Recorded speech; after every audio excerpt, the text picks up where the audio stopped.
Ramachari serial ಸಂಪೂರ್ಣವಾಗಿ ಬದಲಾಗ್ತಾಳೆ ವೈಶಾಖ. ರಾಮಾಚಾರಿ ಚಾರು ಕಿತ್ತಾಟ. ಕಿಟ್ಟಿ ವೈಶಾಖ ಹಿಂದಿನಿಂದ ಹೋಗಿ ಅವಳನ್ನು ಪ್ರಶ್ನೆ ಮಾಡಿದ್ದಾನೆ. ಅವಳಿಗೆ ಕಿಟ್ಟಿ ಒಳ್ಳೆಯವನಾಗಿದ್ದಾನೆ ಎಂದು ಚೂರು ಗೊತ್ತಾಗದ ಹಾಗೆ ನಡೆದುಕೊಂಡ ಬಳಿಕ ಮಾತನಾಡಿದ್ದಾನೆ. ಯಾಕೆಂದರೆ ಅವನಿಗೆ ಕೆಲವು ವಿಷಯಗಳನ್ನು ತಿಳಿದುಕೊಳ್ಳಬೇಕಾಗಿತ್ತು, ಹಾಗಾಗಿ ಅವನು ಈ ರೀತಿ ಮಾತನಾಡಿದ್ದಾನೆ. ಇನ್ನು ವೈಶಾಖಳಿಗೆ ಇದರ ಸುಳಿವಿಲ್ಲ. ನಾನು ಈಗ ಬದಲಾಗಿದ್ದೇನೆ, ನನಗೆ ಇವರೇ ನನ್ನ ತಂದೆಯನ್ನು ಕೊಂದಿದ್ದು ಎಂಬ ಒಂದು ಕಲ್ಪನೆ ಇತ್ತು, ತಪ್ಪು ಕಲ್ಪನೆ ಇತ್ತು. ಅದೇ ನಿಜ ಅಂತ ನಾನು ಅಂದುಕೊಂಡಿದ್ದೆ. ಆದರೆ ನನ್ನ ತಂದೆ ಅವರು ಮಾಡಿದ ತಪ್ಪಿನಿಂದ ಸತ್ತರು.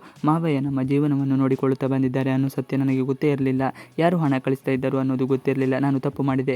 ಇದ್ದರೂ ನಮ್ಮ ಸಂಸಾರದ ಭಾರವನ್ನು ಅವರು ಹೊತ್ತಿದ್ದರು ಎಂದು ತಿಳಿದು ನನಗೆ ಬೇಸರ ಆಗುತ್ತಾ ಇದೆ. ನಾನು ತಪ್ಪು ಮಾಡಿಬಿಟ್ಟೆ ಎಂದು ನನಗೆ ಈಗ ಗೊತ್ತಾಗಿದೆ. ಆದರೆ ಹಿಂದೆ ಎಷ್ಟೆಲ್ಲ ತಪ್ಪು ಮಾಡಿದ್ದೆ. ಈ ಮನೆಯವರ 2 ಭಾಗ ಮಾಡಲು ನೋಡಿದ್ದೆ. ಮಾವನಿಗೆ ತೊಂದರೆ ಕೊಟ್ಟಿದ್ದೆ. ಮನೆಯಲ್ಲಿ ತುಂಬ ಜಗಳ ಮಾಡಿದ್ದೆ. ಯಾವಾಗಲೂ ಏನಾದರೂ ಒಂದು ತಪ್ಪು ಮಾಡುತ್ತಲೇ ಇರುತ್ತಿದ್ದೆ. ಆದರೆ ನಾನು ಗರ್ಭಿಣಿ ಎಂದು ತಿಳಿದಾಗಿಂದ ಎಲ್ಲರೂ ಅದನ್ನು ಮರೆತು ನನಗೆ ಇಷ್ಟು ಆರೈಕೆ ಮಾಡ್ತಾ ಇದ್ದಾರೆ.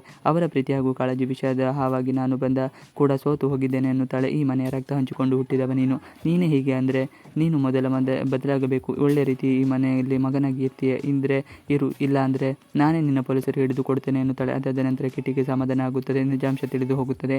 ಇನ್ನು ಚಾರು ರಾಮಚಾರಿ ಎಣ್ಣೆ ಹಚ್ಚುತ್ತಾ ಇರುತ್ತಾಳೆ. ಅವಳು ಎಣ್ಣೆ ಮೆಚ್ಚುತ್ತಾ ಅವನಿಗೆ ಕಾಟ ಕೊಡುತ್ತಾ ಇರುತ್ತಾಳೆ.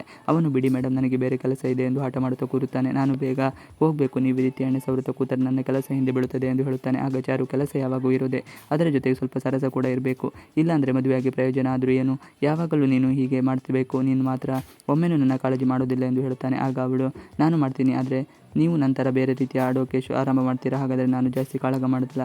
ರಾಮಚಾರಿ ಕಲರ್ಸ್ ಕನ್ನಡ ವಾಹಿನಿಯಲ್ಲಿ ಪ್ರಸಾರವಾಗುತ್ತಿರುವ ಧಾರಾವಾಹಿಯಾಗಿದೆ. ಈ ಧಾರಾವಾಹಿಯಲ್ಲಿ ರಾಮಚಾರಿ ಹಾಗೂ ಕಿಟ್ಟಿ ಎಂಬ 2 ಅವಳಿ ಜೋಳಿ ಮಕ್ಕಳಿರುತ್ತಾರೆ. ಅವರು ಕುಟುಂಬದಿಂದ ದೂರಾಗಿ ಹೇಗೆ ತಮ್ಮ ಜೀವನವನ್ನು ನಿಭಾಯಿಸುತ್ತಾರೆ ಅನ್ನೋದು ಈ ಧಾರಾವಾಹಿಯ ಮುಖ್ಯ ಕಥೆ. ಅದರ ಜೊತೆಗೆ ನಾಯಕಿ ಚಾರು ಹಾಗೂ ತನ್ನ ಕರ್ತವ್ಯವನ್ನು ನಿಭಾಯಿಸಿ ಎಲ್ಲ ಪರಿಸ್ಥಿತಿ ತಿಳಿಗೊಳಿಸುತ್ತೆ ಎಂಬುದು ಮುಖ್ಯವಾಗಿದೆ. ಇವಿಷ್ಟು ಇವತ್ತಿನ ವಿಡಿಯೋ. ಈ ವಿಡಿಯೋ ಇಷ್ಟದ ಪ್ಲೀಸ್ ಲೈಕ್ and ಸಬ್ಸ್ಕ್ರೈಬ್ ಮಾಡಿ. ನೀವು ನಮ್ಮ ಯೂಟ್ಯೂಬ್ ಚಾನಲ್ಗೆ ಸಬ್ಸ್ಕ್ರೈಬ್ ಆಗಿಲ್ಲ ಅಂದರೆ ಬೇಗ ಸಬ್ಸ್ಕ್ರೈಬ್ ಮಾಡ್ಕೊಳ್ಳಿ. ನಾವು ಹಾಕುವಂಥ ಎಲ್ಲ ವಿಡಿಯೋಗಳು ನೋಟಿಫಿಕೇಶನ್ ಮುಖಾಂತರ ದೊರೆಯುತ್ತದೆ. Thanks for watching video. Please like and subscribe our channel for more videos.